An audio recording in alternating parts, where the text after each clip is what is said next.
Hey, good evening. Let's call this meeting to order, so to speak, however we define order. We have well, discussing our agenda is quite straightforward. Discussing our upcoming meeting schedule and how summer will impact the ability to get work done. Well, I think we've kind of had that discussion. And that discussion means we're not probably gonna get a lot of work done during the summer. I have had, and Noel has participated in some discussions with Bill about the warrant, planning board. I think at first when I brought it up, they were like, oh, no, we're not gonna do your work. But I think what I made clear to him in a follow-up discussion is that we're really looking for the planning board to, on things like the subdivision ordinance changes and that sort of thing, to tell us where they think there are problems or opportunities as it, because at the planning board, we're the ones who are using it. And likewise, maybe to have discussions about site plan review, and any of these other issues to give us some guidance about how and where things could be better, or what their priorities are in terms of what maybe we should or could be focusing on among this stuff. Is that your sense? No, pretty much. Yes, I think we are gonna be meeting with the planning board. I can't remember the dates that we picked. Probably talk about it a little bit at the next planning board meeting and then have a kind of a workshop in May. I think it's what we. The 14th. The 14th. Yeah, Yep, yeah, and we will, if you discuss it at the next meeting, are you gonna come the next meeting? Because because I won't. I think we did decide that we were gonna really get back to the planning board in May. Yeah, the yeah. 14th. And at that point, basically kind of outline where we are focusing on the subdivision and the applications. Yeah. So what our plan is, I think, is to use the summer months to work with the planning board on basically the subdivision application. Some other administrative stuff, like my challenge to the planning board is review the ordinance and also point out things that in the ordinance that when you're applying the ordinance seem to be things we need to work on. And then at the end of the summer, we can come back, when we come back together, that will be when we pick up, like, this is what we've done over the summer with the planning board, here's where we are with the subdivision ordinance, so we'll just take it from there. Right. More or less. And you had said that you were working on some proposed ideas about the Yeah. subdivision ordinance. We are, yeah. And is there a way to describe where you're at in that Yeah. process? Matt? Yeah. Right, first of all, you guys all know Matt Williams is our I'm sorry. new staff planner at the Winston Group. Matt was the former planner in Ellsworth. Yeah, I can just hand out some of the stuff now, because there's an agenda item for the subdivision ordinance that kind of into like where we're at. So if you're ready to go on to that, we can do that. Thank you. And so, I just have been kind of doing a draft of, pretty like standard subdivision requirements and comparing to what's currently in. Mounted or subdivision ordinance, and then looking at other towns or like best practices, things that could be changed or updated. And also just kind of helps me think of some questions and policy questions to come up with at the time I want to discuss through that process. Which I can get into in a minute. But what I provide tonight for you is just kind of a high level overview of the structure of the ordinance, what it'll likely look like. Oh, yeah, okay. So essentially it's, sorry. Oh, here we are. I'm sorry. I was looking deep in the mobile home and where are we? Sorry. And so this is essentially what the table of contents for the ordinance will look like. I'm just trying to give it a little bit of a logical flow, so people can follow.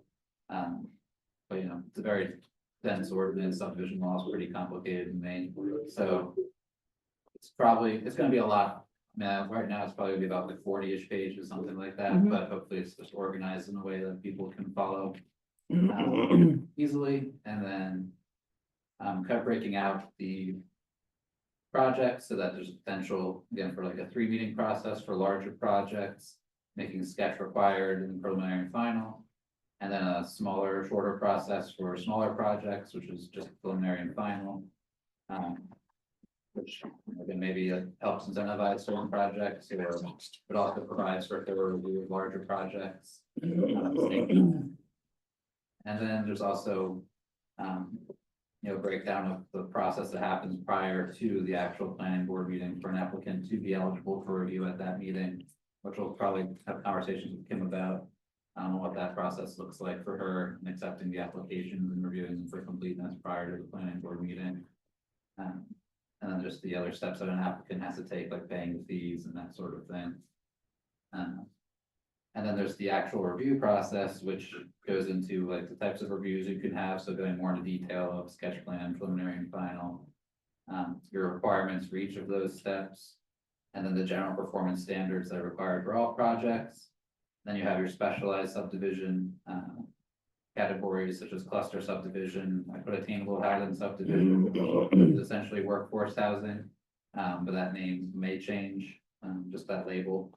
That's what attainable is referring to. And there's the affordable housing subdivision, which takes into account the LD 2003 provisions for projects.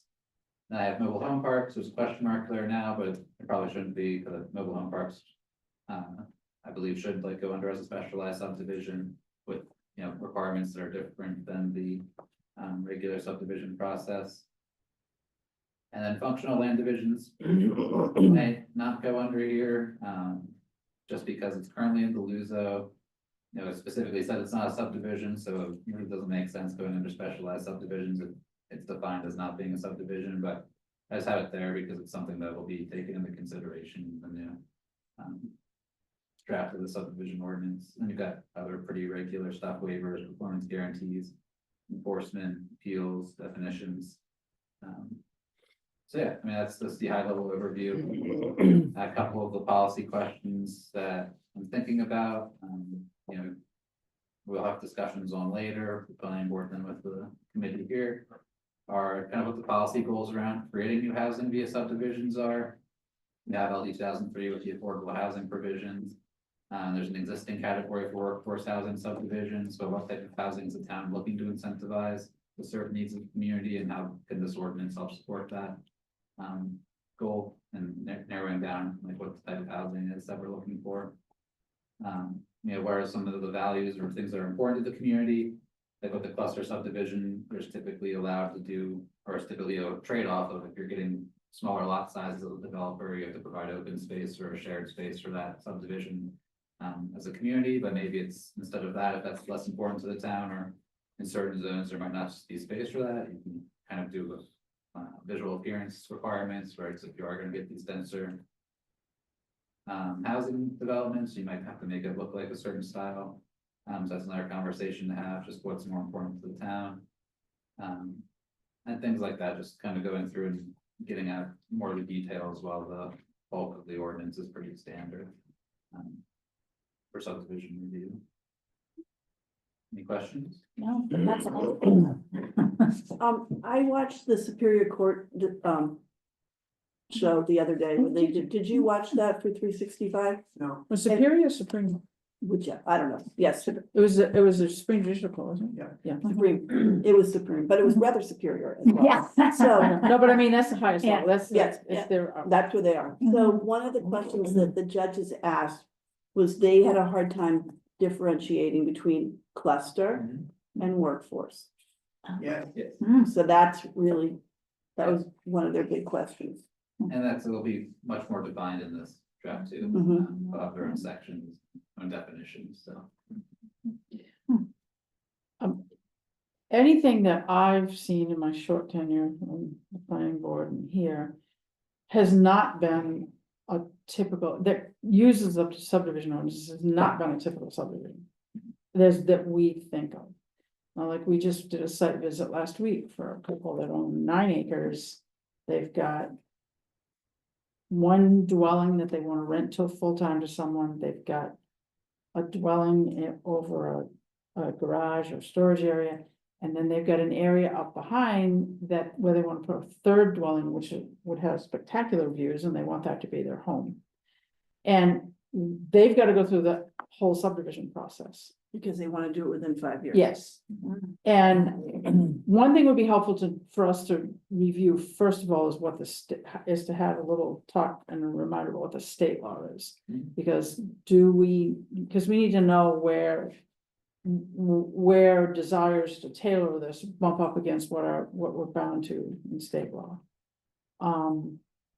But it's really a shame. I mean, they left kind of like, we did the preliminary conversation and they felt good, but then they're like, what do we do now?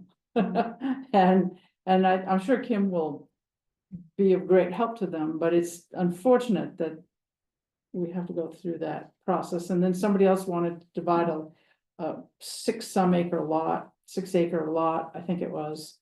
Well, they wanted to divide a big lot into 2 lots in an existing subdivision. So again, they've got to go through that whole process, and then you have 365, which is kind of not, I mean, it's lots of ways in which that's not really a subdivision.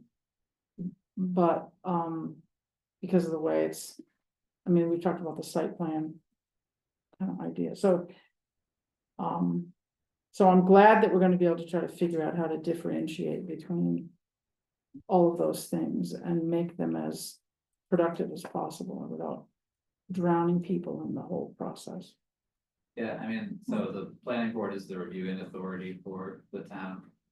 For subdivision, so anything that does meet the threshold of subdivision will have to go to the planning board. So it's just about making it as understandable and easy as possible. Yes. Yeah, because there's development subdivision, which is not land division. And then there's land division, Yes, subdivision, yes, and that's where the board gets hung up on is. With development, subdivision. They don't understand why it's before them, and I read the statute. Explain on why it's before them, but it's very different, because a lot of the sections under the land division provisions don't apply to development. So there's I don't know if you can separate that and make that different in the review process for the board. I maybe have a different application for that, development, subdivision by development, subdivision by land division. Yeah, and so would you like me to use the term development subdivision, I have structure subdivision? Yeah, I do development. Okay. Yeah, because I read, the statute talks about leasing or dividing a building into 3 or more lots, more uses. So if you got a building and excuse me, divide it and lease it to 3 different people and 3 different uses, that's a subdivision. Yep. But our ordinance, it talks about dwelling units, but under the statute, so how does that, when somebody has a building and they buy it? and one's a Into store. different and one's- uses, one's retail, one's an apartment, or one's a store or whatever, To me, by lease, that's a subdivision under the statute. Yes, and to me, that's where I think that the subdivision ordinance gets a little clunky. And why a lot of municipalities go with that site plan review, but they take that review from the subdivision, put it into some sort of site plan review process, and that's a better review for those kinds of things. But that's still a subdivision. It is still a subdivision, and there's a way to link the two. So you could have like a site plan review set up, and then in that review process, you specify like if there is a development subdivision, it has to go before the board as a minor site or major site development review. And I would still have to at least check through the statutory requirements for a subdivision, like pollution, that sort of. Yeah, and that's redundant. I mean, Right. you have to go through that 4404 or whatever it is, 4401. And we already got all that. We got it under our land use zoning ordinance, then we got it under the subdivision, and then we got it under statute. It's very redundant. And that's like, so far in the draft, like I kind of just have been, when there are those types of redundancies off, I listed in the ordinance as something to be reviewed, but then for the standard itself, I just referenced where it's in the LUZO or where it is further up in the subdivision ordinance. And so the text is there to satisfy the state law, but it's less text. You aren't explaining it over and over again. And you can just flip to one section as opposed to like having to do it 2 times, right? And the challenge of having separate ordinances as opposed to unified code.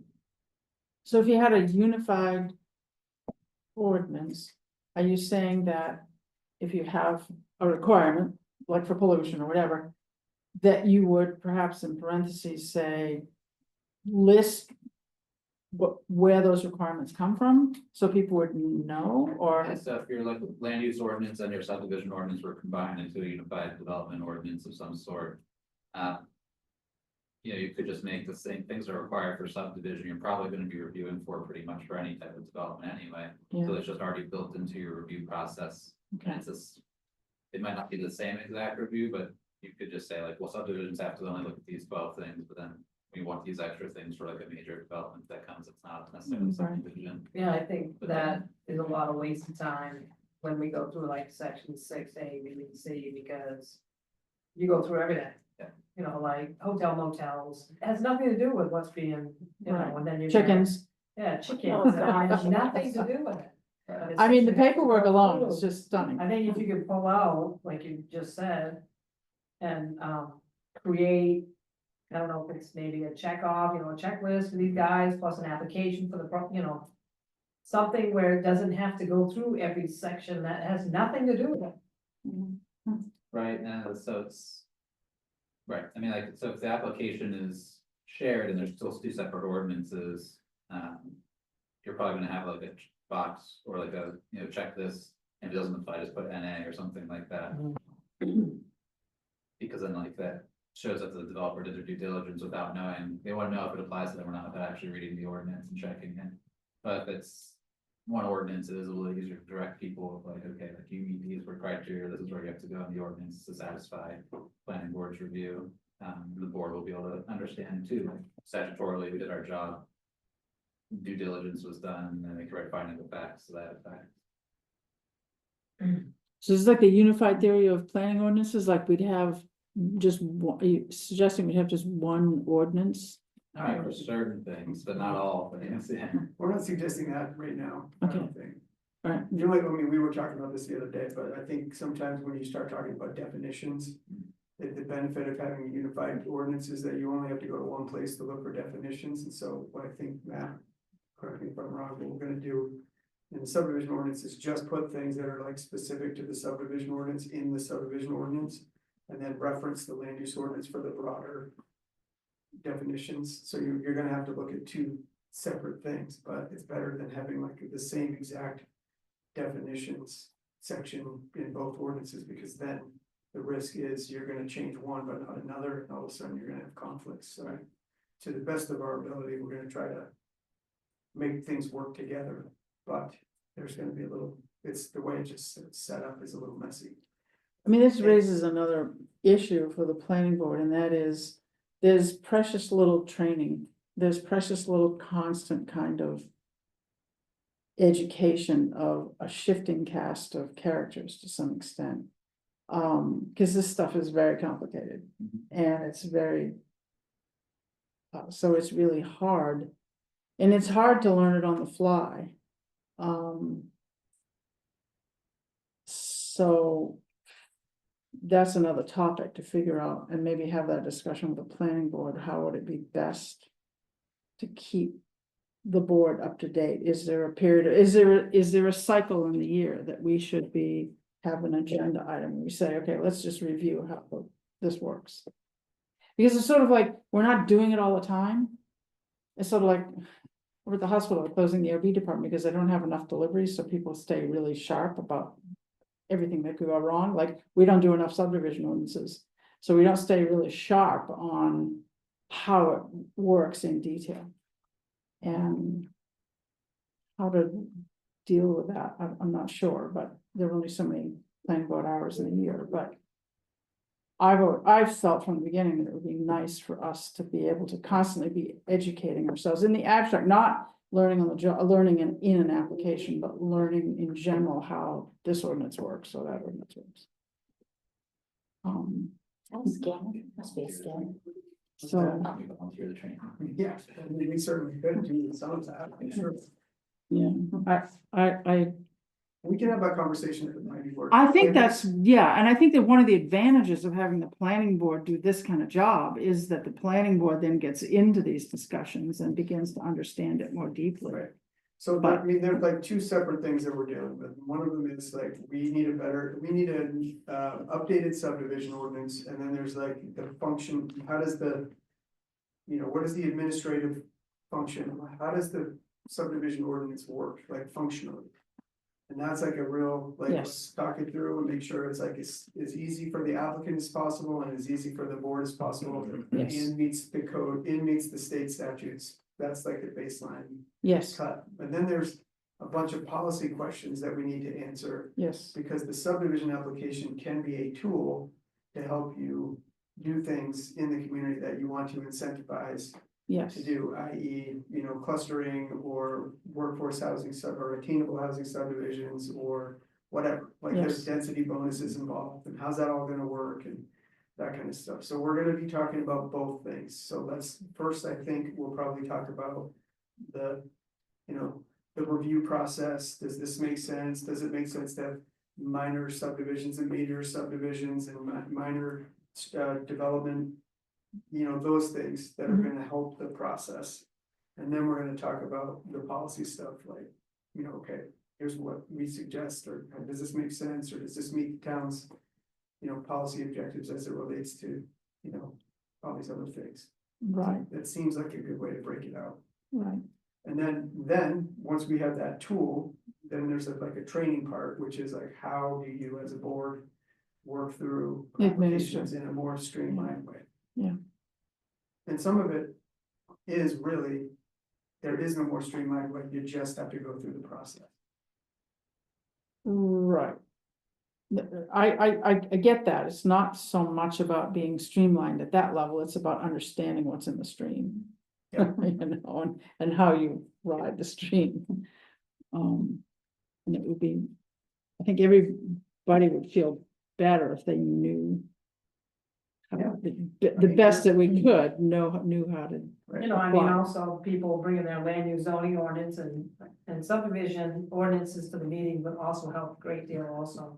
Oh, Yes, it would, Sure. yes, it would, That was the- mine's there, but. I'm just saying, I've seen it all too often. Yep. wow, People come without their Their stuff. ordinances. wow. And I even did a breakdown on how to conduct meetings, Yep, Yes, wrote it all up. And it sits somewhere. yep. it's in the front of mine. Not saying. No, I know. I'm just saying, there's a procedure, there's, Yep. follow it, and they're all over the Yeah, place. sometimes it is what it is, I mean, I think that also I just just- reflects that, again, if you're not dealing with that ordinance every day, all day, and you're showing up for a meeting, that's you say, oh, I know it's in there somewhere. Where is it? And it's hard to do. I have a new appreciation for how appreciation for how hard it is to be on your toes when you're dealing with that ordinance, and I think there are ways we can do better. Everybody should be. I mean, Noel's suggestion that every time he starts working on a new application for a client, he goes back and rereads the ordinance sections that apply. And I think if everybody did that, it would also be, that kind of thing would be helpful too, but, all right, that aside. Well, Are we just to gonna, end at that point, I would Yeah. say, the part of the reason why we're doing applications, we have like a separate narrative for like section 6. And not the application that you have, is because that's the part that you should be going through, like, Yes. not necessarily the application part, because the application isn't up to date, which we're working on, but. It's just easy to look through the narrative, that's what you're doing, you're writing a response for all of the questions, like, okay, this section doesn't apply. Or this section does, and here's why. Right, Here's what, as an applicant, it'll be, and here's what we're doing to address the standards of this section. right. Yeah. are we changing workforce housing to attainable? It's an idea, I mean. It's a really good idea. It's a really good idea. And- Yeah. Because of the stigma. People- And I remember sitting in this room at a meeting when somebody asked if one of the residents who was going to be living at Heel Way, if they retired. Yes, Oh, yeah. Would they have to move? Yeah. because they were no longer working. Or should they have to live in Northeast, work in Northeast Harbor? That was the other Right. one. So I think attainable is a really nice word. Yeah, and then Suzanne, our colleague, had ideas on why it actually might not be a rate of return, which is actually very valid, because attainable means different things to different people. Yeah, like, yeah. for one person, not for another. So we'll keep workshopping that term, but. Yeah. I think there is a better one than workforce out there. Yeah. Okay. Are we set on that for right now, do we think? Sure. Manufactured homes, mobile homes. All right, so the next in your packet is the first draft of the mobile home park standards and guidelines. So on top of this, just a list of discussion questions that I think we should work through tonight.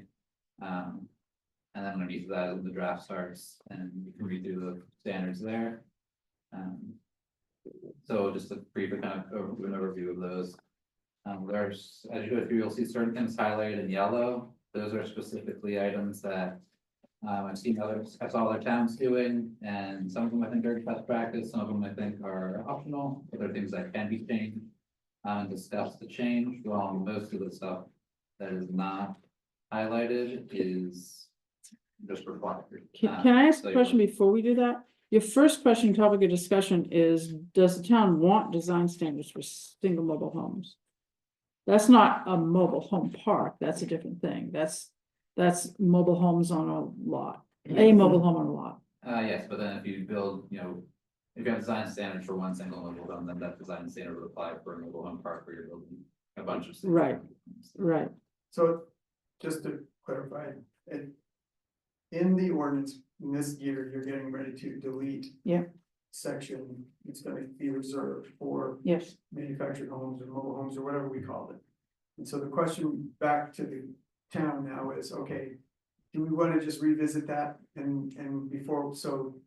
And I think this came up because we were talking about like the things that we've been working on really are like going into subdivision ordinance and not the land use ordinance. So if you wanna have standards for mobile homes, they would go back to the land use ordinance. Like the things that we talked about. Right. That were in there now, like you have to have a pitched roof and blah, blah, blah. So it's really more of a question, part of it, and Matt probably has some more stuff in here, but like. We could add some standards back in, as long as they meet the state standards.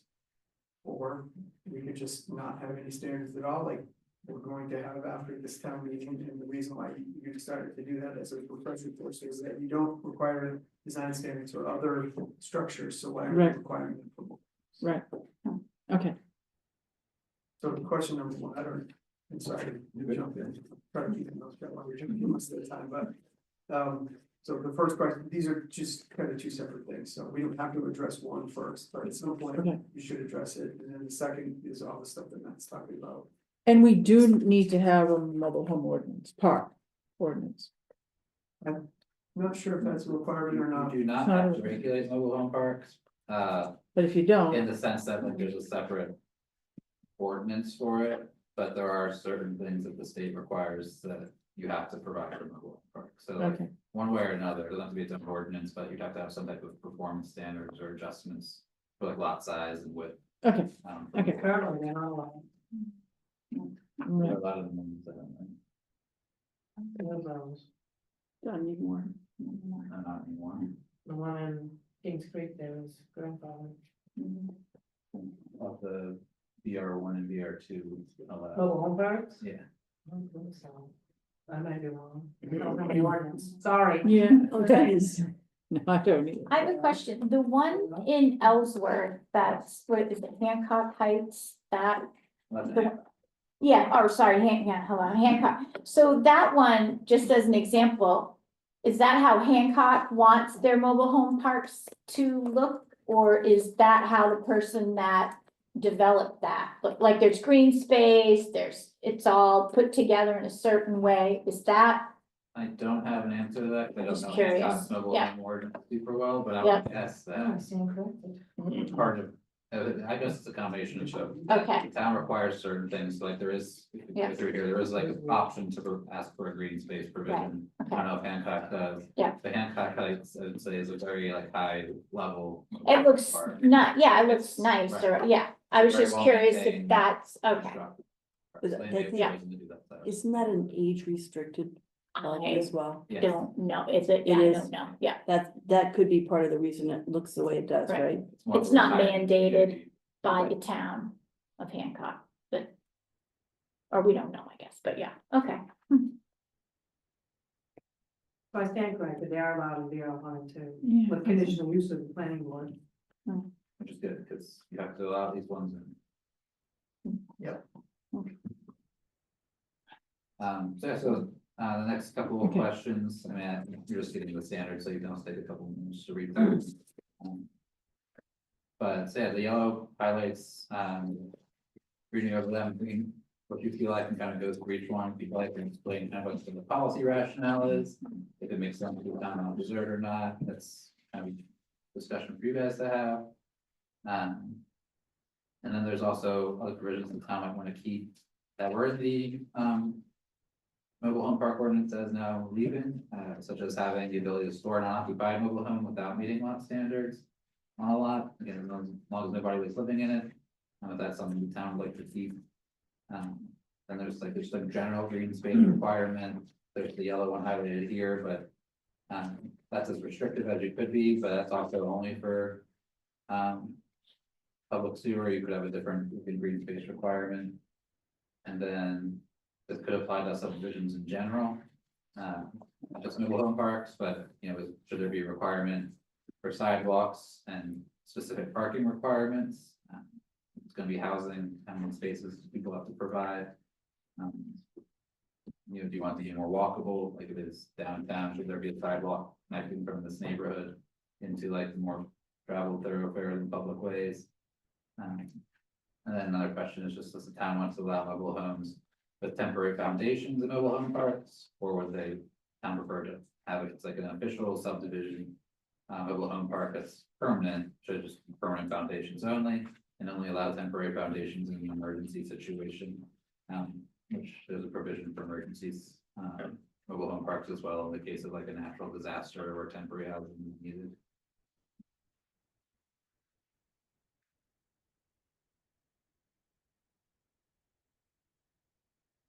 Why don't you go through it? Yeah. So I won't spend too much time on the things that are state required, I'll read through them, we've mentioned that they're state required. So section A, this is kind of a general acknowledgement that in addition to these standards listed below, the mobile home park comes for review, it also has to follow the LUZO, the sewer ordinance, and anything else in the subdivision ordinance. Do we have a sewer ordinance? Yes. Yeah. And then, yeah, so it has to follow other rules, these aren't the only requirements that a developer will have to look at when applying with the mobile home park. Section B is all state required minimum lot sizes and lot widths. These are all pretty set in stone, the only one that is flexible and may be updated in the future, it just depends on what the town does elsewhere, is for B1I, B11, because that state requirement is, if it's connected to public sewer, you have to allow a minimum lot size that is equal to the smallest lot size allowed in the municipality anywhere. So I actually have a star in my eye next to this one because they're 5,000 square feet is like the base minimum lot size, the smallest lot size in the city or the town. Except the BC zone does allow for a 1,000 square foot lot with special conditions, and so I have to figure out if the special conditions kind of like don't count, so like 5,000 square feet is straight answer here. Or the 1,000 square feet special conditions are included, and then this should actually say if it's connected to the public sewer, the minimum lot size is 1,000 square feet. I gotta admit, I'm having a hard time keeping up with this.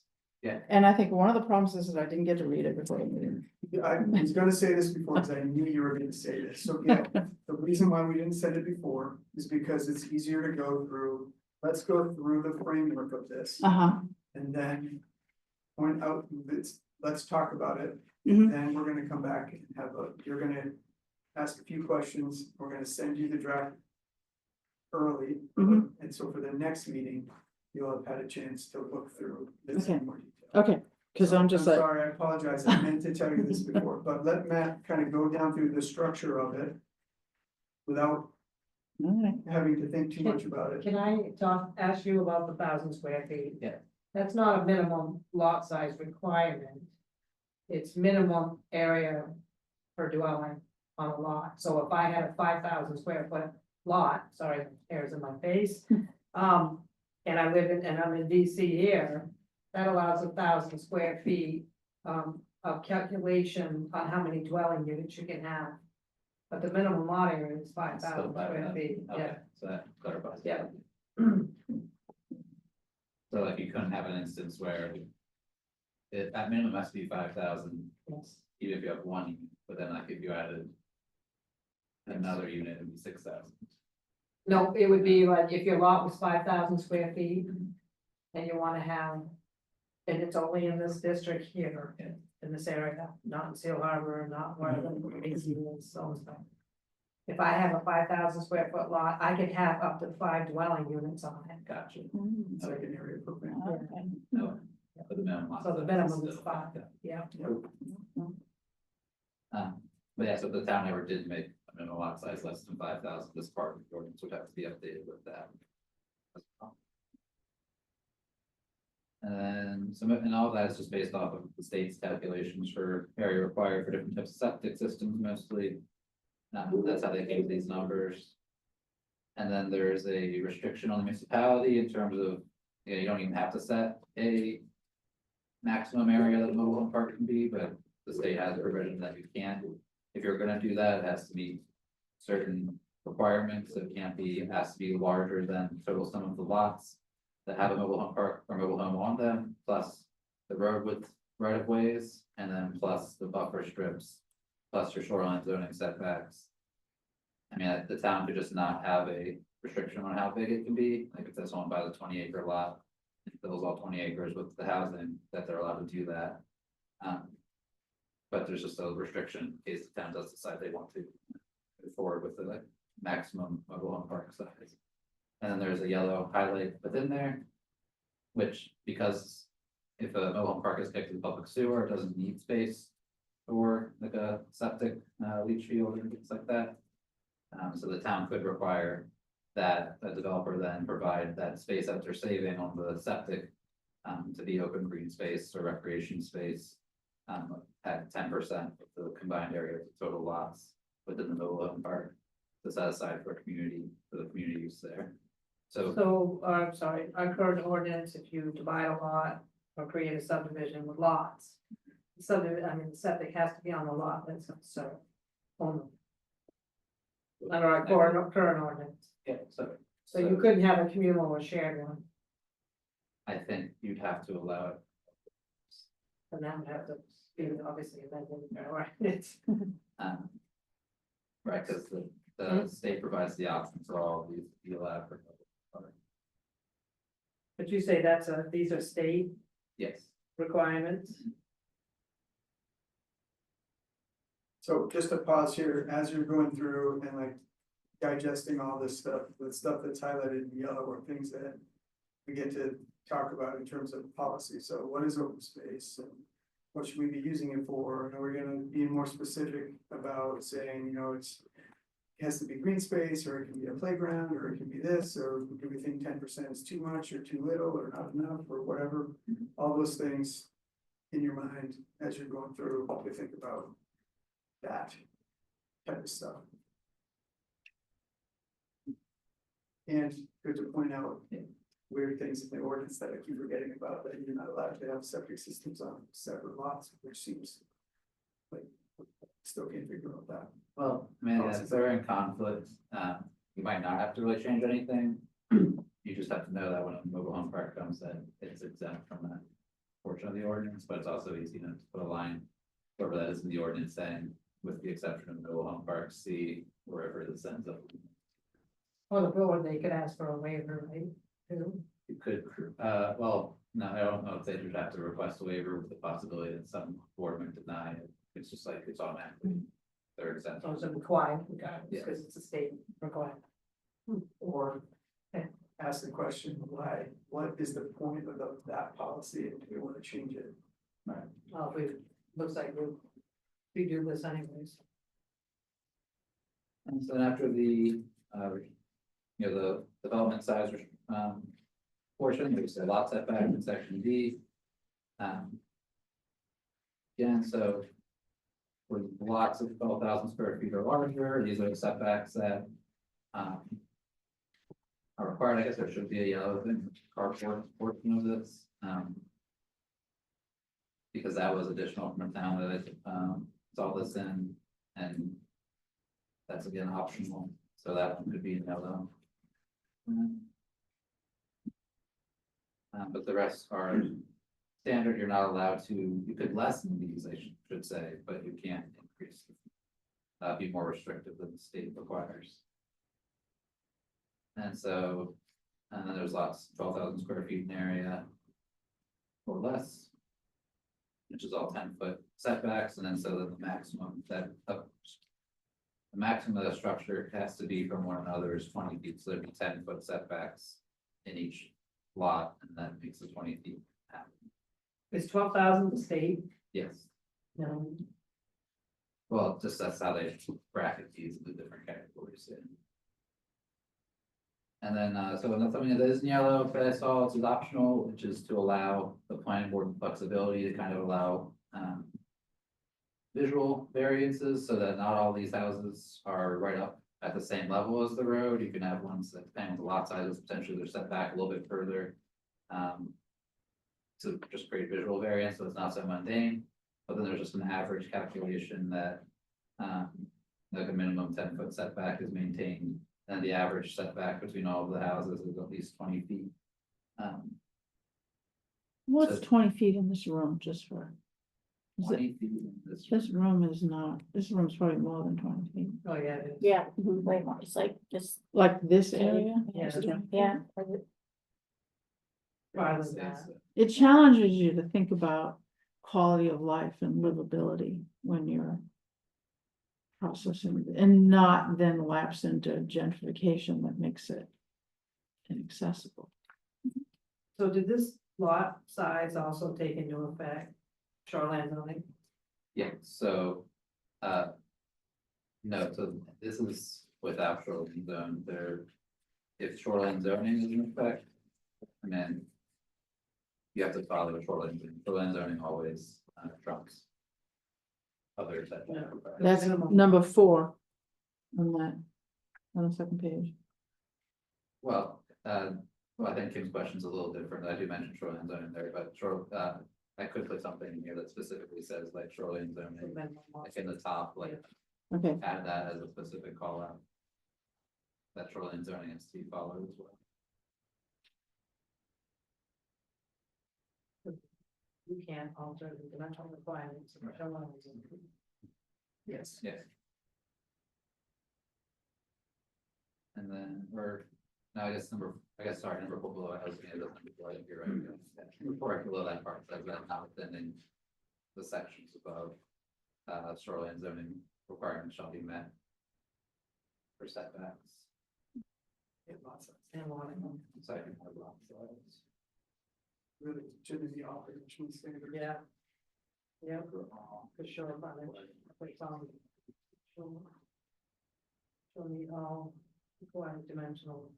And I guess, since I'm thinking about it, if it's to be consistent with the way that it's worded, it should be like for lots wholly or partially within the shoreline zone.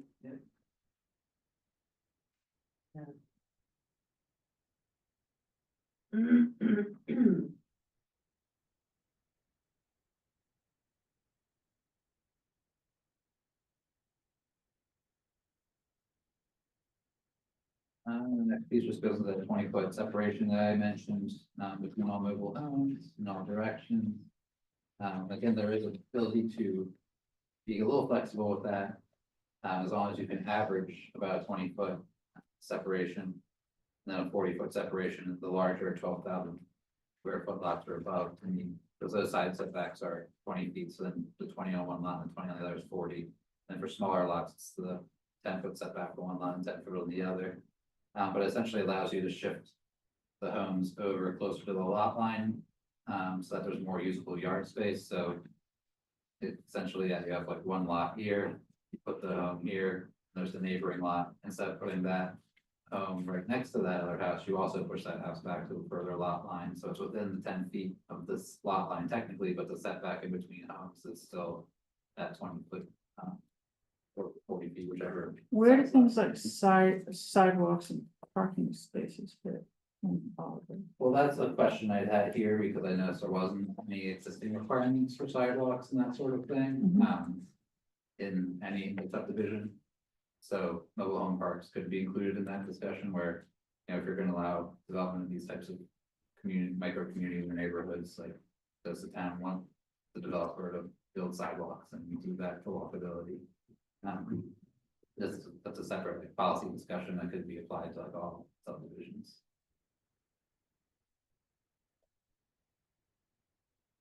Put in a sidewalk just for the sake of a sidewalk, like, those are all the kind of questions we need to wrestle.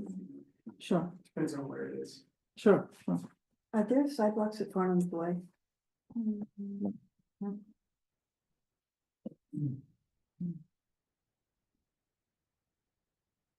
then after that, there's an individual lot standard, so. Really, when you're, looking at developable area, you can't develop on. This is really shouldn't say develop lots, it's probably just say develop area. You just can't build on certain places, so obviously places that are water, you shouldn't be building on top of those. And then there's also wetlands, areas that have steep slopes, land located within utility easements or right of ways. And then that are specifically precluded from development. And then any land area identified as a floodplain. And then any land identified as having very poorly drained soil by the Hancock County Soil Survey. And so some of that's also in the LUZO. I have to just go back and reference it. But I think you're gonna find like, 1 or more acres contiguous, is that consistent with like resource protection too? I actually think 25% might not be. I think that's actually 20%. So I 20 gotta go plus back 2 and- acres Yeah. in our ordinance. So yeah, I just have to put those in here now, but I have to go back and reference to see what's already existing, so maybe just reference where it already exists. Elsewhere, but I also wasn't sure where we were putting this, but I think the subdivision ordinance makes more sense, so. Then after that, there's lot coverage, which is completely optional. Well, this portion of it is, I would say you can't make it more restrictive than the zones where it's wherever you're allowing mobile homes. Parks, but you can make it less restrictive, and so that's kind of what I just did here, is just an example of. A mobile home park, so right now they're only allowed in the VR1 and VR2 zones, which have 40% lot coverage. Maximum, and I just made the 50% here, because the way the lots are designed, they're gonna be a bit smaller probably. And it's for housing, so you might wanna be a little bit more flexible with the specific use. That's another policy discussion that could be had, if you just wanna keep it consistent with the zone. And there's landscaping, which is just kind of a broad statement.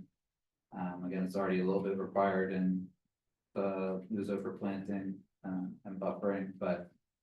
Just acknowledging that mobile home parks also have to have, again, speaking of the quality of life, they have to look nice, you have to be. Staying into that buffering, the 20 excuse me, the 25-foot is highlighted because. That's a flexible number, it can be as high as 50 feet. But again, these are supposed to be more dense and they're already in zones that are residentially zoned and that sort of thing, then 25 might just make more sense to allow more space for that housing, but that's another discussion that could be had. If you want to go all the way up to that 50, or if there is somewhere in between. Or if you want to require it at all, you could have a 0. But well, I guess you couldn't based on the ordinance, but you could make it as minimum as the rest of the ordinance requires, as long as you don't go above the 50-foot wide buffer. And then you can also only require that buffer if it meets the, one of the two. Pretty complicated, but like you have to do some of the calculation to figure out if it actually meets it, with density requirements, so. That's state required, you can't change those if you're gonna have the buffering requirement at all, those two have to be in there. So Matt, just to clarify, this whole section H is not necessarily required. It's, You don't have to require buffer. well, you don't based on state law, but by the ordinance, the rest of the LUZO, you do have buffering requirements, so. If you're gonna have that buffering requirement for mobile home parks, unless you make mobile home parks exempt from buffering at all. Or just set, you just set this minimum of that's lower than what they probably would have to do based on the ordinance. You'd have to have something like this. Got it. I would suspect in the town of Mount Desert, you're gonna have to have buffering. Say what? I would suspect in the town of Mount Desert, you're gonna have to have buffering. Yeah. I mean, I just think just in terms I'm of, just curious if that was like somebody. Sure, asked, sure. Why are you requiring buffering? yes, Here's why. Yeah, and so the answer is just, we require buffering for all projects. right. And maybe not, the requirement for buffering for mobile home parks is actually less restrictive than we require for other projects. And then just say another restriction, you can't put structures, roads, or utilities within the buffer strip, meant to be green or have some type of, open space in between. So you That know, kind of those- driveways, oops, sorry, good, No, that kind of driveways or walkways, if somebody wanted to put that in there. I would probably, based on that question, I would probably write this to say that you couldn't, because it kind of defeats the purpose of what the buffer is meant for, but. It's supposed to be like a separation of this more active and dense space between whatever's next to it, so putting a road there might not meet that in my mind, or putting a driveway there might not meet that in my mind, but. It's also not up to me, so there'd be another discussion to have. what about those green transformer boxes where utilities are located, can those go into buffer zone? No, utilities was specifically put here. Okay, Now, again. This, in my mind, isn't negotiable just because it defeats the purpose of the buffer strip, but. I guess the town could decide that buffer strips can't be utilized unless there's probably some type of requirement that we it's already describing we can be in a buffer. But I don't remember that off the top of my head, it was usually planted. Greenery. I mean, we never seem to, or don't often seem to take into account our responsibility to the natural world. By doing these things and how even a small buffer strip, if it's well maintained, can help. Yeah, and that was the stormwater too, just something to suck up more of the water. There's road requirements, whether there are already existing road requirements within the subdivision ordinance. But these are just additional things that. So like eccentric mobile home park road widths are kind of exempt from the existing street design standards. You have to allow a 23-foot. That's the widest you can ask a mobile home park road to be. For the right of way and then the width of the paved travelway is 20 feet. Some towns took into account, what if it's a one-way road with, That's what I was just gonna ask. yeah, can we have a different size for that? So that's highlighted in yellow because yes, we can. Noel suggested I make this 14.5 feet. That's I think the driveway width. For the clarity. Requirements, which is essentially like a one-way road, so that's what you could just ask if it's gonna be a one-way road that. The paved travelway is 14.5 feet. So they could go wider, right? So right away where you said it's 23, Right, that's a minimum. so, yeah, minimum, so, okay. So the board, if they were reviewing an application, if they wanted to make it a one-way road, that loops around and connects back. Yeah. To a main road, like a public road and a public, like to do it you. Yeah. And they could require the right of way be 23 minimum, but if they wanted to do two-way. Coming and going, they could go up to 50 like their current, right? Right of way requirements are, but then that will probably go into a lot areas, right? It could, I mean, I mean, yeah, but these are minimum standards, so that. Yeah, so they could go wider now, Yeah. but, but make it two-way. Yeah. So that'd be wider. So instead of, so the width of the travelway, they could say 20 feet per side. within 50-foot wide right of way, Uh, if they wanted to. mhm.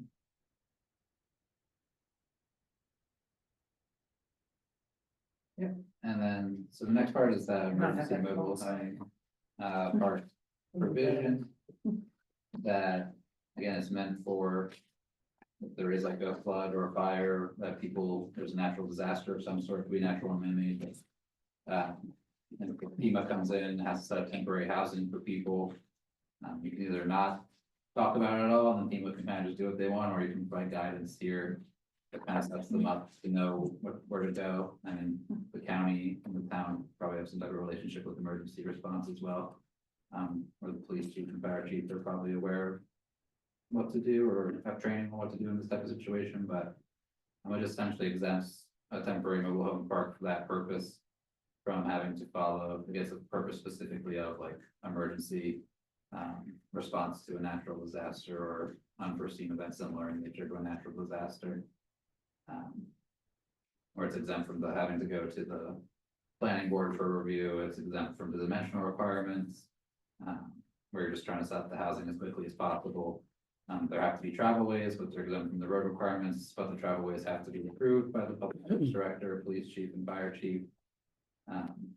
Or Kim, a public works director, but maybe you might be the better person to inspect the road, I'm not sure. Well, it depends, if it's private, then I would say probably Maine, but if it's public, I'd say the public works director.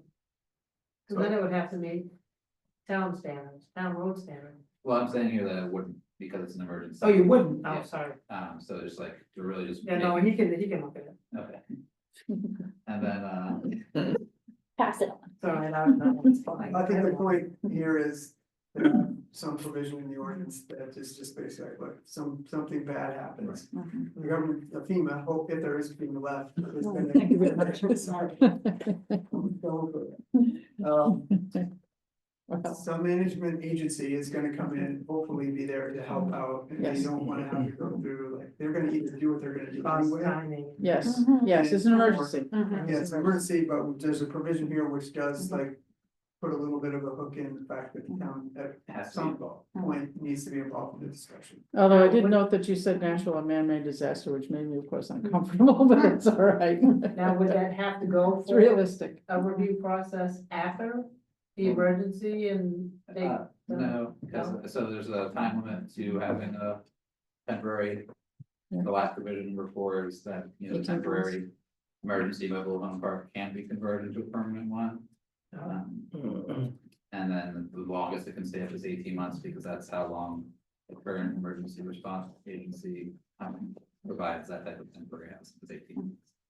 And it can't be extended. Well, if it were extended, I'm not sure FEMA, like how they would go about it. I get the provision that I just saw was that they provide for 18 months, and then it's kind of up to whoever to find the housing after that. I think it's like, the point is like a pause.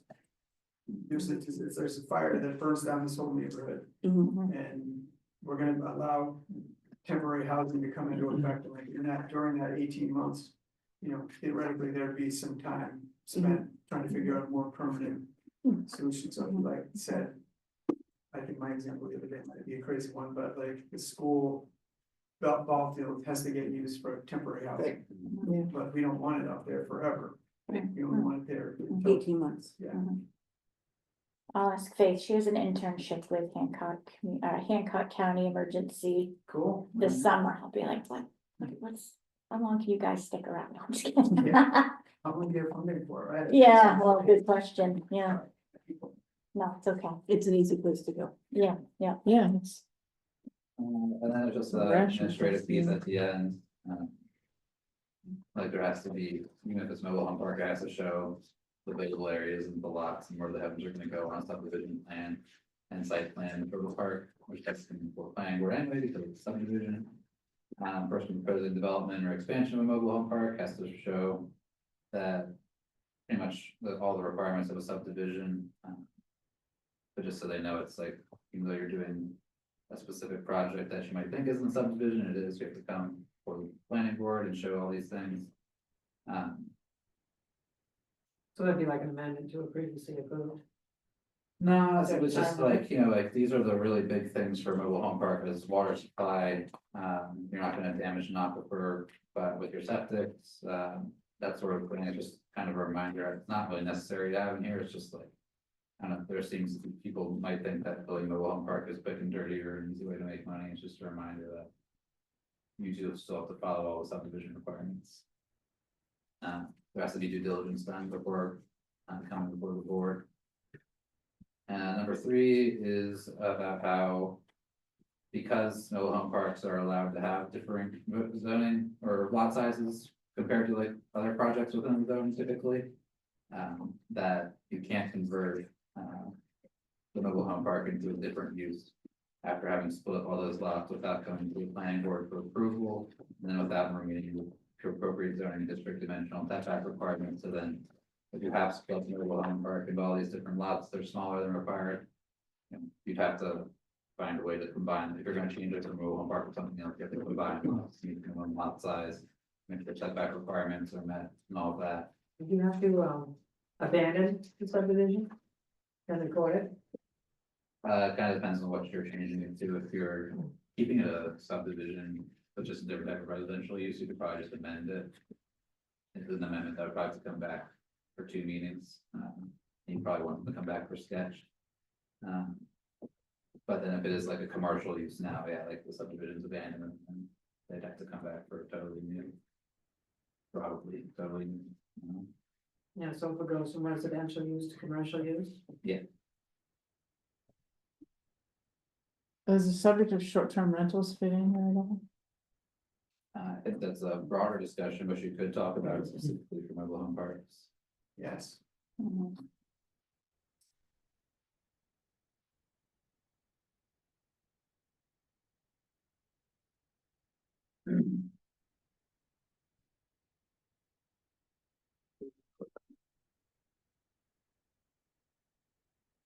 Um.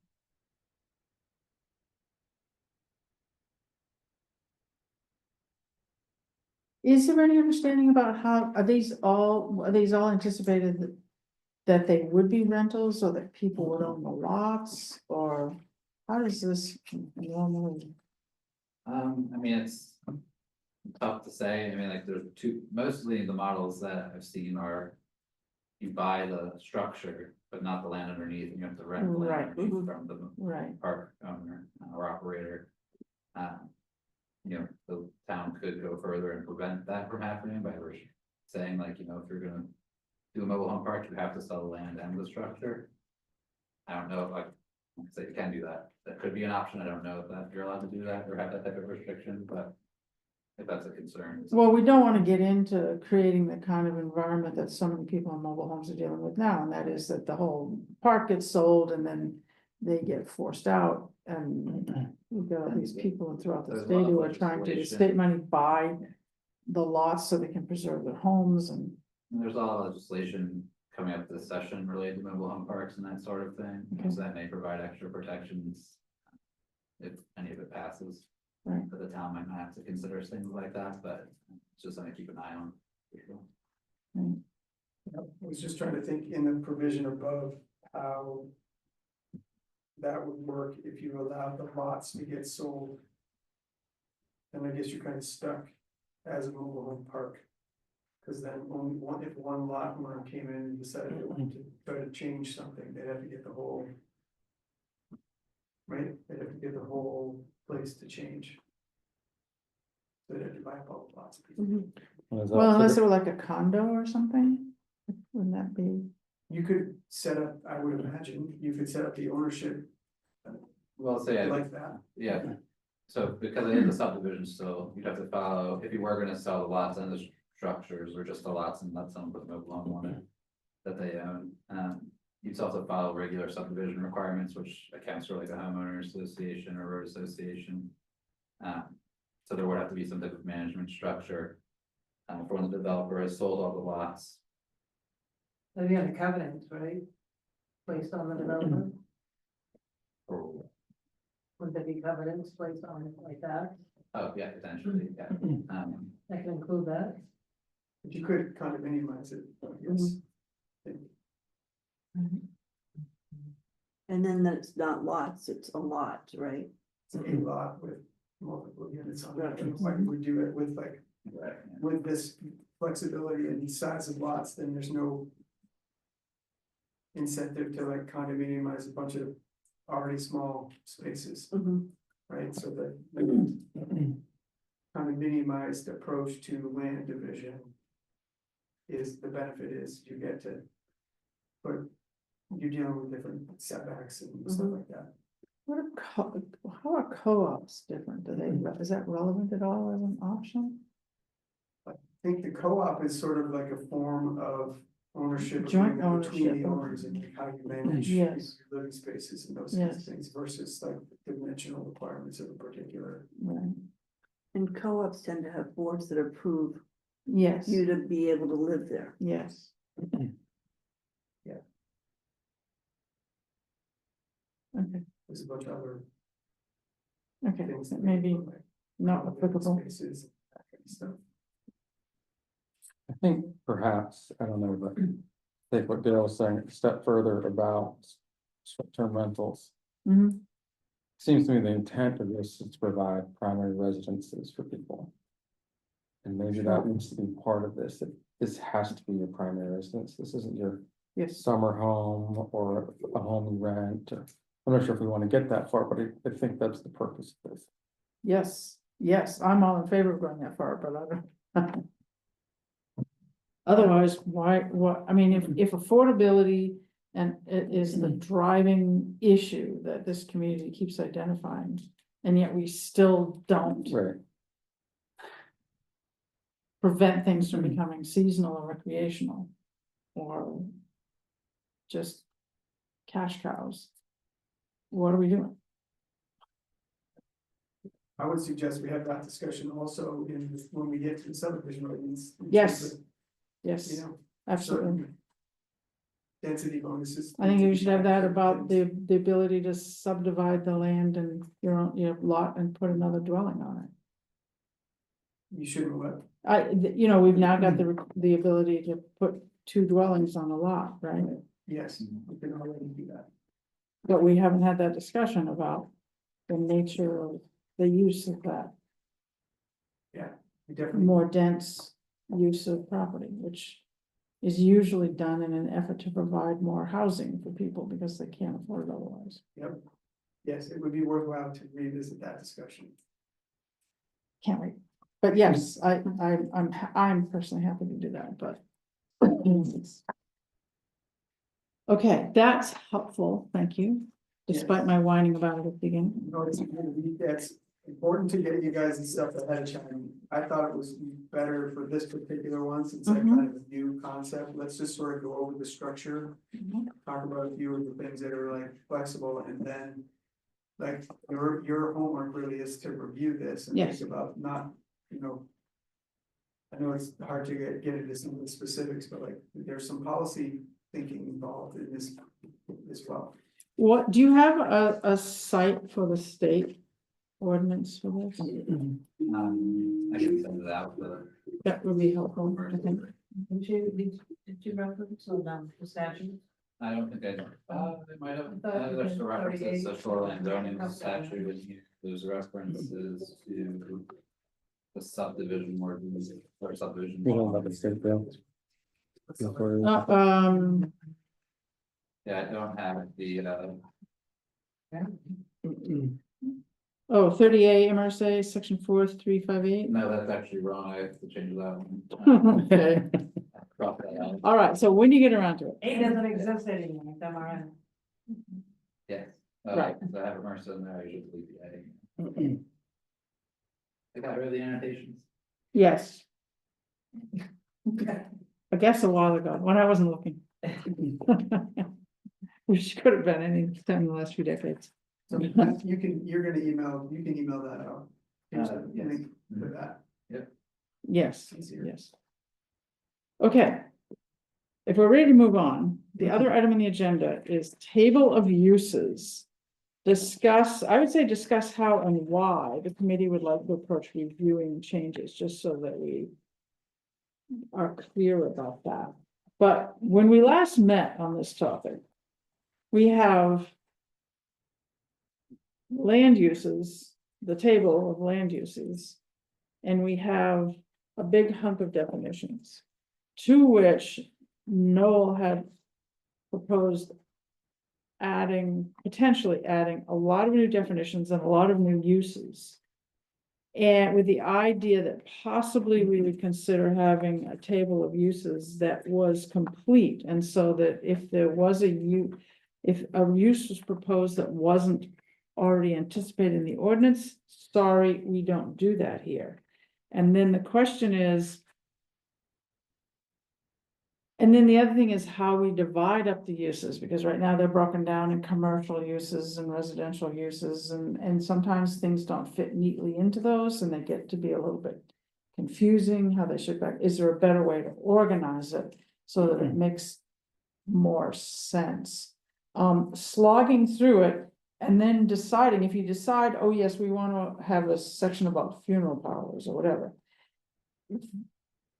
we have to decide also what the definition of funeral home is and what zone it will be allowed in.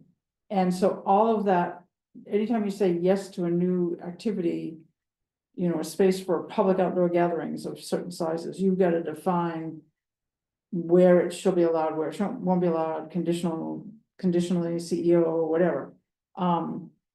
Which is kind of a hair-raising amount of homework. So the question is, how can we get through this? How can we prioritize this, and how can we get through this in as efficient and effective a manner as possible? And you're asking us to figure that out for you? No, I'm just raising that in general for discussion. What's your perception of knowing other ordinances? What's your perception of our ordinances as it pertains to how it's organized for tables of uses and the definitions, and how the definitions you provided us, what happened here? I do not, all I have is the last subdivision ordinance. You hate the table of uses as it's now. I do not like the table of uses as it is now. If I did, I would never have suggested alternatives. So I'm happy to be overruled, as Okay. has happened in the past. Matt, I have full permission to totally disagree with me. It's a different perspective on it, but I think that you're better served to have a more comprehensive allowed uses table that's not tied to like categorization like this one, Mhm. and a good set of definitions that go with that. Right, And the way to do that, unfortunately, is to just go through them and be like, great, well, here's the ones that we have already gone through, or I have, Matt and I haven't really gone over this yet together, but gone through and like, we can strike out ones that are like duplicative, so we're gonna replace, you know, this one with this one, and it's basically the same thing, but basically what I did was just try to add like space for the new things, like here's ones that we've seen in other places that really should be added to this ordinance, and the structure just takes out, you know, these things. So I think you just need to kind of go through it and say, great, first question is, do you even want to go through this exercise, yes or no? And if you don't, that's fine, it works, and there's no harm, no foul. If you do, then maybe we focus on the things that are new and not the things that are old. right.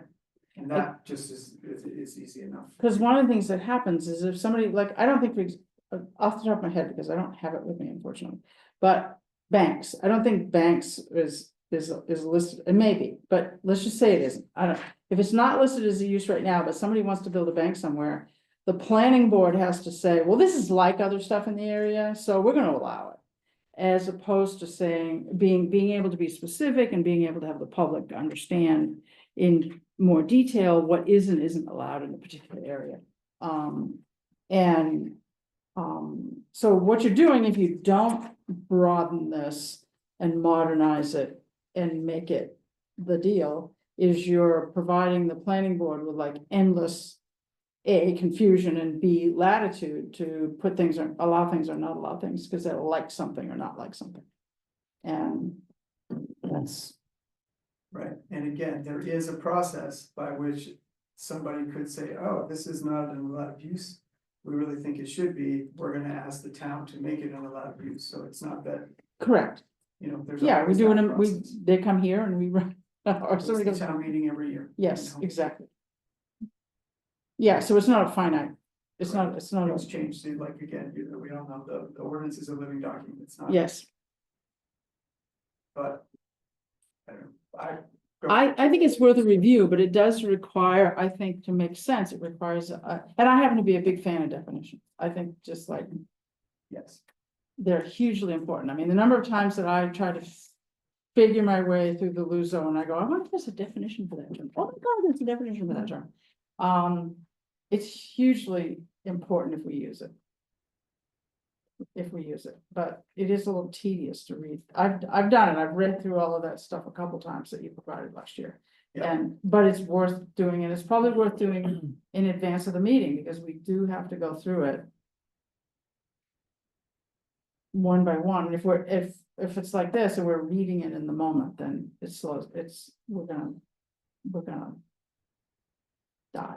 yeah, I mean, so what I might suggest is if you think it's a good exercise to go, if like, we like the idea, let's go through the exercise.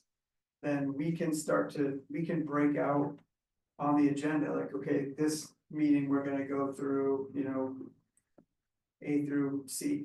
Yep. And then try to really focus in on the new things, but We actually did that at a meeting, we got about Yeah. that far. yeah, but we'll probably have to start over. I think we got to cemeteries, But, you know what I mean, like, yeah, we could easily do it that way. and you already had highlighted the new ones, Yeah. the new ones are already in yellow, Correct. so. My only note is, I think it's a good idea to relook at this, and it's always a good idea, so like just check on your processes and make sure that makes sense. I don't hate those, which is all those, the way it's organized. But if you are gonna add a use for everything, or try and get as much as possible. Also have the disciplines and not make them all conditional use, that you're not sending all this.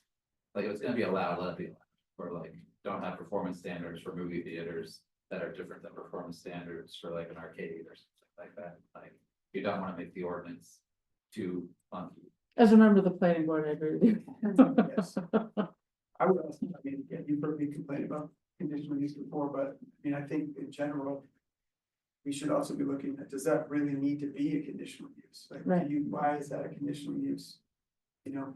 I mean, I Well, we think could we're gonna- review that, the beauty of going through that table of uses is, it would be a time we could do that for the Yeah. existing things. Right, because again, it's allowed, like, on premise, that conditional use isn't allowed use. And you're just putting conditions around it, but the question is why, People ask us about chicken coops regularly. or Mm-hmm. fences, Yes, and why are that go to planning? board? yes, Still- yes, yes. And it's You know, always some- over certain you know, height. Why? I think that's if we're gonna do that, I think that's something that probably should be just that for a town meeting. Yeah, Because a lot of changes, you know, if we're gonna be as a group, just adding, oh, this should be in this zone. You know, because this is in it, you know, I mean, if you add commercial or remove commercial from, certain zoning districts, we have to notify geography, the people. I mean, that's a lot of time that's gonna be Right, notifying the butters. Saying, hey, well, we're gonna be adding this to your zoning district, you know, what are your thoughts? I mean, we might get a lot of people that come forward and say, I don't want that, you know, or. No, I mean, but I think that's something that should just be, if we're gonna do that, that's really the only item I think on the town meeting. And you Okay. get 12 people at that meeting. yes, What's that? you mean at the public hearing? Yeah, no, at a town meeting. I Oh. don't think you'd have a big turnout at all. Well, it's 'Cause not. it's not just that, exciting. Well- it's not, that's not the only thing on the warrant, I mean, Right. there's other items, but I mean, we have to fight to keep 50 to begin with anyway, every year. Right, True, and throw short-term rentals in the mix and we'll be having. Right. Yeah. true, yeah, Just make it the last item, Yeah. yes, yeah. that's what you do, yeah. I know. place it on the warrant. No, I mean. But I think it would be a ton of work for the public to really understand. I mean, the point I thought you were going with was, you're making so many changes at once. That it's gonna be hard for people to parse it No, and that's make not- sense of the whole package. I'm game either way. Again, it's not Yeah. like your ordinance isn't working with what you have. It's just could be. I don't necessarily see this as something that'll be ready for town meeting next year. Yeah. I mean, it's something that we could work on. Yep. But we ought to prioritize getting some stuff done that we wanna get out the door. I think it may be worth thinking of. It, a couple ways where instead of having a use that's specific for every single use, you do try to match them into like a definition that's strong enough to include. Most of what you want, and then in that definition, you just specifically exclude things you know you don't. And then try and save time and space that way. Like I'm trying to think of like restaurants, bars, they're all in the same category, but you don't want a gentleman's club that could also potentially be in that same category. Spell out the uses that fit the definition well, that matches a bar. And a restaurant, and maybe it could have been applied to a gentleman's club, but you're in the definition specifically saying we do not include this. I love that definition. Have a walk instead of. Gentlemen's club. in the middle. No, your frustration with the table of uses, is it mostly around nonprofit stuff? I just think it doesn't cover all of the things that are necessary. There's that, I think the way that you're dealing with. Commercial uses like bulk storage and retail sales and wholesale, like some of those things, same page. Retail stores, services 1, services 2, like those things to me should all be. Like their uses individually, why are you? It's just the way that it's. Right, and then you're just saying which zones they can be in, which is. Yeah. Yeah. And it's fine, if you wanna go to planning board and say, let's get some clarity on this, or hey, I have to. Go to planning board and deal with like the land and garden preserve type stuff, it's not a problem, it just could be a problem if somebody gets fussy about it. Yes, When it could be a Yes. lot clearer, yes. but again, I'm just. Well, we. I'm not saying I'm not saying it wasn't an important Type of issue, use, just, trying to classify. Yeah, that was kind of, and it's like clearly should be an allowed use, or should, one or the other, you know, so there's a lot of gray area. right, no, I'm not saying that isn't a real concern. I'm That's a just- good, I mean, I use that as. Yeah, yeah. I could try to pinpoint some other ones. like These are you have- fleet we've struggled with. Yes, Classifying that. yes, Um, yes, we did. Noise, you know. And then why do you have like, what is the difference, like, office building and then office building bank? Or like the way that certain things are broken, like, you're gonna, do we need to just define an office building and what that is? Or then we need to just define a bank, and what that entails, and like some banks include certain things, and some don't, and some don't, you know, and there's site plan implications for those. You know, in the school board, which I'm about to become familiar with again, I think, there's a lot of policies. There's a lot of policies. And that's what the board does, that the board, it's like a select board, it sets policies, but it also has a review process. That over a certain period of time. I mean, we deal with stuff as it comes in, but also over a certain period of time. We're reviewing the existing policy to make sure that it's still working as well as it can. And then if it's not, it gets changed and gets. It gets re-upped by the board, and I think. What feels, this discussion feels like is a little bit like that it's gone maybe too long. Since it's been reviewed. Yep. To be, still serve us as well as it could, Yes. and we should be figuring out a way to do that. with Is there policies. another town that you've worked with that you like a little bit better, the way they've, Yes. Done, okay. I used, what the model that I created was used by a couple of towns. Okay. Yeah. So, I mean, I think the bigger point is what you're getting at, which I really like, part of the work that I think we're supposed to be doing is really asking that question. So I say this all the time, like, having more words in your ordinance isn't always a bad thing. What's bad is if you just add more words without asking, like, why are we even doing this? Without making it a Yeah, coherent whole. like, and so we should be going in and saying, like, why is this policy here? And if it seems like a frig, then we should ask the question, well, why are we doing it? And if the conclusion is because of these reasons, then it's great, it's a good policy, then we can ask like, okay, what do we need? Is there something we need to tweak about how we're implementing that policy? But I think it would be a really good exercise, and that's why I've asked, we asked Kim, or we asked the planning board, like, what are you continually struggling with? in this ordinance that we really need to take a look at. because Non-conformity. Some things, well, not conformities maybe, or I would love to see Yeah. that language, the language of that some of section that written we in are a kind of coherent tied fashion. to. It's a shoreline zoning, but Subsection 55, subsection 6, subsection, refer back to the, I mean, it's like insane. yeah, or maybe there's like non-conformities outside the shoreline zone, we need to take a harder look at. Inside the shoreline zone, we're kind of stuck in, but. Right. Like, all of those questions should be on the table every year. Not necessarily every year, but you know what I mean, like. Something each should be, regular- something should be, it should be a cycle. But like- where you're- Kim's busy enough, and like 9 times out of 10. We're going over things, like even when I'm an applicant, like, I'm sure Kim would be happy not to deal with that, but she has to. Yep, Or whatever, Yep. so we should just be asking those questions, like, why are we even doing, like, how, what's the policy objective we're trying to meet by doing this? And I'm not trying to be glib about it, it's just that those are questions we should be asking. if you can think of a way that we could. Develop a structure to make that a routine and sort of systematic process for a committee like this, that would be spectacular. Great, we'll work on it. Does everybody think that Things makes could sense? say, or, you know, you highlight, like, what, I think she's really good at that. Yeah, yeah. like, this is the problem, or this is an issue, yeah. Yes. Yeah. But I think there's more than that. I think there's like, well, this hasn't been reviewed for the past 7 years. This section. Mhm. Maybe we gotta at least look at it. If it's fine, it's fine. Yeah, and it's just, again, the goal is to make it easier for everybody, Yes, but also meet an objective that the town's trying to meet, like, Mhm. that's the whole Yeah. point of your land, these are the land use policies of the town. We're trying to make them Right. clear, and but like you just said, it's sort of a waste of Kim's time and probably yours if you're having to go over this same stuff over. You have to meet because it's the ordinance, if some of that could be, red tape could be cut Yep. or trimmed or however. right, or I think part of it is we, I mean, deal with it a lot, so it's like, yeah, Yes. this is just what we. Right, I feel like right. there was something that we were dealing with just Mhm. recently that I was thinking that this exact same thing, and I can't Mm-hmm. remember what it is, but like.